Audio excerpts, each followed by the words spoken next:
All right, I believe we are streaming now. Welcome to live stream number 2. So last week when I was talking with you, we were talking about the T3 storytelling technique in general. I gave you a general overview of how it works: tease, tell, told, and I gave you an example. If you want to see exactly what that structure is so you have an idea of what we're talking about right now, just go back. I encourage you to look at the YouTube channel that we have linked there, or look at LinkedIn at the previous streams, and you can find it there. We're trying to put everything on YouTube as soon as we're done. That way you can click through. If I refer to something that I talked about in the past, you can always go back and refer to it as well. So adding a couple new things today as well. The new camera angle, obviously. But also we've got the chat up here. I forget used to do mirroring everything. So we have the chat up here. I'm going to bounce back to this probably at the end. I'll try to remember to do it while I'm actually talking to you about some things, even though this one's going to be pretty brief today. So I'll try to remember to do that as well, but I'll definitely bounce back here at least at the end and try to address any questions that anyone has, if anyone has any questions. Sometimes people are quiet, it's totally fine. And we're just starting to do this, so there might not be a whole lot of you watching right now. Some of you might be watching the recordings instead. That's great. So as we start to do these things and we start to get better at them, we're just going to share them with you as well. So today what I'm going to talk about is specifically, I'm going to go into the first part of the tease, tell, told structure. So it's the tease itself. Last week I gave you an example of exactly how you can use a tease, and I gave you an example. I went into role. I went into a role like an actor did. If anyone is, remembers Waiting for Guffman, it was like scene, went into role. And I gave you an example of how you could light yourself better by putting it in the T3 structure. Now, what I'm going to do this time is I'm just going to give you, I think, 3, maybe 4 examples of different teases you could use for the same subject. Different ways you could go about grabbing your audience's brain, getting some brain share, getting their attention, getting them in the car with you, if you will, before you start getting into your content. It doesn't matter if you are doing something like this, like a live stream, if you're doing a demo or presentation, if you're doing a keynote, you want to tease their brain first, get their brain inquisitive, and to be something that is more attractive than this that they have in their hand, which is highly limbic. We'll talk about limbics another time. But I'm going to show you a few more things that you could use, and I'll go into role each time. Let's say, for sake of argument, that I am trying to demonstrate a new communication software or something. And some of you may recognize the format. It's very Teams-esque from Microsoft.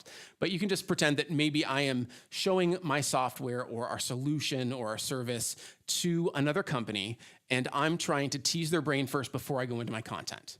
So these are a couple different ways that you could do that, because you always want to be aware of who you are and what your style is and what's fun for you to tell a story or an analogy or a powerful question, all these kinds of things, industry statistic, all these sorts of things that you can use, that you have at your disposal, that might fit with your own personal style, the way that you like to capture people's mind share, because of the fact that that's how you respond to information. That's what you find curiosity inducing. But you also want to layer that with, at the same time, who is the specific audience you're presenting to this time? Who are the people in the audience? Are they people that are going to be more apt to have their imaginations captured by a personal anecdote or story? Are they conversely going to be more of a very highly analytical audience? So maybe facts and figures and customer quotes and things like that. Those are things that their brain finds very engaging and that make them feel like they can pay attention and that they're comfortable with it. And it's also curiosity inducing for them. So you always want to be looking at that balance, because every audience is different, right? And your personal style, while having some minor variations, probably you're going to be attracted to one of these ways to tease your audience brain or another. And that's totally normal and totally fun and fine. You might change from time to time based on your audience, though. So it's good to know a couple of these different tease techniques so that you can marry that, hey, what feels good at a gut level with my personal style, with who's the specific audience I'm presenting to this time. Are they high technical? Are they more in the marketing space? Who are they? And then you can gauge appropriately. Now, the advanced technique for that, once you get further down the line, is could you do multiple teases during the same large opening that you're having or something like that for your keynote or for your presentation or your demo? The answer is yes. You absolutely could do that. And you even get there over time. So maybe if you know that maybe you think your audience is a little bit blended. Some of them are going to like a personal anecdote or story, and that'll capture their attention. But there might be some people in the audience that you know that are maybe more apt to want facts and figures and things like that. So maybe you do a little bit of both, which is totally fine. So anyway, enough about that. I'm going to jump in now and show you some examples of this. So I'll go into roll, and you'll basically be getting the same setup for the same thing multiple different times, but I'm just going to show you different ways that you might tease their brain each time, depending on who your audience is and your own personal style. Okay, let's jump in. Let's go over to the movie theater. So here we are again. As you notice, I noticed how to get rid of my background this last time, so this is kind of fun. I feel kind of floaty. All right, so here we are in the theater. This is what we're going to be talking about today. Specifically, we're going to be talking about the T3 storytelling technique, but we're going to be talking about the T3 storytelling structure element of the tease. That's just what we're focusing on today, and it's going to be pretty short. This might only take 5 or 10 minutes. So, that's good. Give you some information, and then you can go about your day. So let's talk about that tease. Now, the first thing that you're going to want to remember for the tease is probably what I did last time, right? So if you remember, again, you can go back and watch us on our YouTube channel. Look for OMH Creative and just look for our YouTube channel there if you want to see what we did last week where we show you the structure. But what I showed you there was a personal story. That is a way to grab your audience's attention and get them with you right away. These are great, just to revisit this, because of the fact that once you start looking for instances in your life that happen to you, you'll notice that there's little stories that you can use that you'll start to notice the theme of that story and how it affected you in your personal life, and you can relate it to a topic that you want to tell people about. So use a personal example or a personal story from your own life as you're going through your own day that you might want to use that.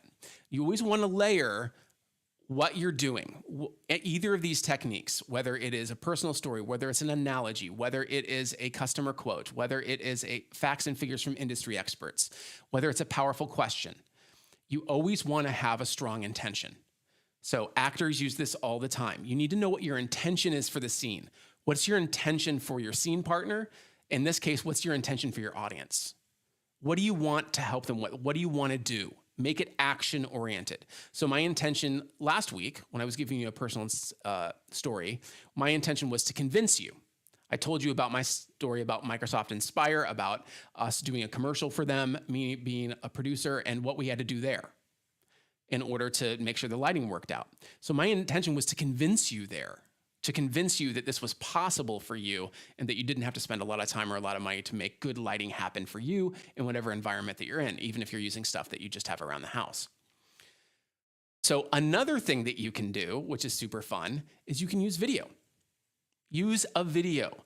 There's such a wealth of videos and things that are out there that have themes, especially if you can find a funny video, a meme, anything that can grab your audience's attention. It's highly visual, so their brains are already tickled by it. And that's how we spend our time, right? We love Netflix binging. We love watching movies. We love that experience. We watch YouTube. We love consuming information in the form of video.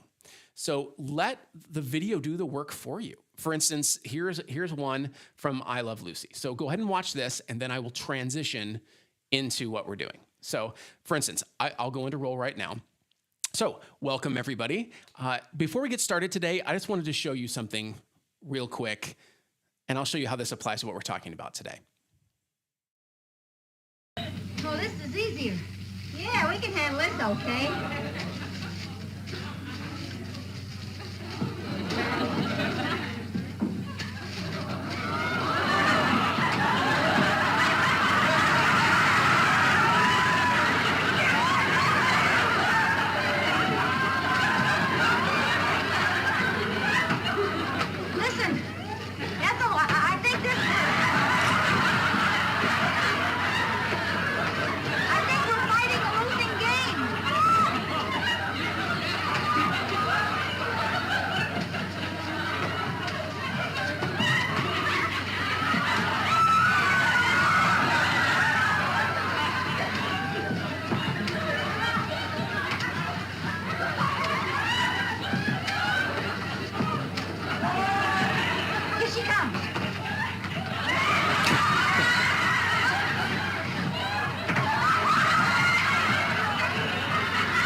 rapidly.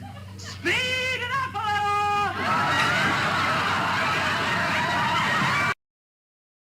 So the reason I showed you this video is because it can feel like this, right? It can feel like, especially with the more and more emails we get in our inbox every single day from colleagues where we're trying to track multiple projects, knowing the status or the current version of any given thing with attachments and who has the latest version and all those sorts of things. It can really seem like it's just the conveyor belt is speeding up constantly and that we're expected to catch up, but eventually we're going to start missing things, right? And so what we're here to talk about today is how you're going to be able to collaborate and keep track of things in one central place that makes it way easier than using email. That way you're able to go ahead and interact with your colleagues, but always know that you have the most recent iteration of something, that you're collaborating on the most recent version of that, and it seems seamless and easy instead of an overwhelming inbox where you're terrified you're going to miss an email that's really important for yourself or for a customer. So out of roll now, that would be my example of how to use a video and a story, an analogy, conveyor belt. It can seem like it feels this way. I used humor as well, and I let the video do all the work. I didn't say hardly anything at the beginning. I just said, hey, I'm going to show you something. It applies to what we'll be talking about today. And then I gave my audience an enjoyable experience, something that earned their attention away from a device or that red bang email that just came in from their boss. That way it's easy, it's fun, and then I've teased their brain and I'm bringing them along to the content. So that's one example of what you can do. So another example of a tease that's super easy to do is the powerful question. So let's say that I was going to use a powerful question, and then my intention was to intrigue you. A lot of times that's what a powerful question is for. It's to intrigue you. It's to get your brain, your audience's brain, firing and helping you think of a solution. Or posing a question and then letting their brains get captivated by it and then taking them on the journey. So let's say I was doing the same thing and I said, hey everyone, welcome and thank you so much for being here today. Before we get started, I wanted to set this question because this is the question that we're here to solve. How do you become more collaborative when you are further apart? How do you do this, especially in our blended remote situation now? Some of us are going back to work, some of us still aren't, some of us never will. How can you create that sense of teamwork and collaboration in an environment, a hybrid environment or whatever environment that you're in? So we're here to show you today how to do that. And then I would transition to my content. I would show them like, well, this is how you do it. And I'd go into it and we do it that way. So that one's pretty easy as well. Pretty easy to find a question. Think of what the ultimate question you're trying to answer that's connected to the business pain for the audience that you're presenting to. If it's business related, you might be doing a keynote, a presentation, a demo on something completely different, or a story on something completely different. Maybe you're thinking of your overall company's brand story. If you're a marketer, if you're in one of those positions, what is the question that you're answering, that your story answers and connects to how you can solve problems for your ideal customers, your ideal avatars? So really think about that. A powerful question can be a great way to capture your audience's brain and make it curious. So the next thing you might want to use is an industry statistic. It is so much easier now to find these. You can almost always find a Gartner Magic Quadrant or something that's from Forrester or something that's happened from that's been done in a recent paper from Harvard. All kinds of different ways that you can go about doing a search for the topic or the problem you're trying to solve for your audience that day or trying to tell them about with your content, and then find an industry statistic that connects specifically to the story you're trying to tell, whether showing that there's a new trend that they might want to be paying attention to that they might not have known about previously, or something that has been happening for a while now and that maybe they've come to you to talk about your solution today because of what's happening in their industry. So that's an interesting way to go about and capture their attention as well. And your intention there is to convince, usually. To convince them that, hey, this is happening. You need to make a decision on what you want to do in order to have it serve you, whether you're an audience member, whether you're talking about business, something like that. So for instance, if I was going into role, I might say, hey, thank you so much for being here today. We're here to talk about how you can collaborate better as a team. And I want you to know that this isn't something that you're just noticing and that you might be thinking, well, is this the time to react to this? This is actually a trend that's been happening for a while. In fact, remote work growth, the amount of people who work remotely at least once per week has grown by 400% since 2010. And now, with what's happened in the last year and a half, it's just gone through the roof. 42% of employees with a remote work option plan to work remotely more often in the next 5 years. Between 2017 and 2018, telecommuting increased by 22%. Again, that was before the changes that we've seen happening. And if they could, 99% of people would choose to work remotely, but at least part-time for the rest of their careers. So this is a trend, notwithstanding of what we've all gone through in the last year and a half or so, that was already starting to happen. It's accelerated because of what's happened, but it's something that you can take advantage of now with the digital transformation that's happened, and specifically with our service that you can start using right now. And then I would transition to my content. So I'm out of role now. So that's another way. Use an industry statistic. It's not you saying, hey, you should pay attention to this. It's, hey, this is happening. Other people are measuring it. They're using the scientific method in these instances, and this is happening. So we're going to help you address it. So that's a nice way to go about that as well. So those were 3 examples that you could use right there. Again, you can start mixing and matching these things as you start getting more confident in yourself of how you want to grab your audience's attention. We use this all the time in video production at OMH Creative when we are grabbing people's attention when we're writing a script or a story. You always have to have that moment where you entice their brain to say, hey, just for the next couple minutes, this is the most curiosity-inducing, the most interesting thing you could possibly pay attention to. Then their brain is open. A force field has gone down and they are open to receiving information. So just remember, it's not a nice to have. It's not just a theater parlor trick to grab people's information. It's not just for TED Talks. It's for any content that you want to give your audience. They are bombarded by so many messages every day. This is one of them. You need to have something to pay attention before you go right into your content. So if you have a strong tease, if you take the time to be really clear on the method you're going to use, how you're going to tie it to your message, to your actual content, and then a strong intention. What's your intention? Make it action-oriented. If you do that, you're going to be able to grab their attention so their mind is open to your message. And that's what we want. We want minds to be open to new possibilities before we start getting into content and before we start giving them the goods, if you will. So that's what I wanted to talk to you about today. I'm going to probably go ahead and do this again next week as well. Doesn't look like we have anything in the chat right now. It's totally fine. I also might not have integrated this correctly. So if you have asked a question and I just haven't seen it, I will go on to the different platforms a few minutes after this and I'll address any questions that you might have. Again, if you want more information about kind of what this was all about and how this component fits into the overall structure that we teach with our Storied Teams coaching, that you can find at StoriedTeams.com if you want to find out more information about that. You can go to our YouTube channel and you can see the live I did previously on this. Other than that, the Tease is going to be able to help you do what I just told you. It's going to grab their attention so their mind is open to your message. Take the time to do this. It's not a nice to have.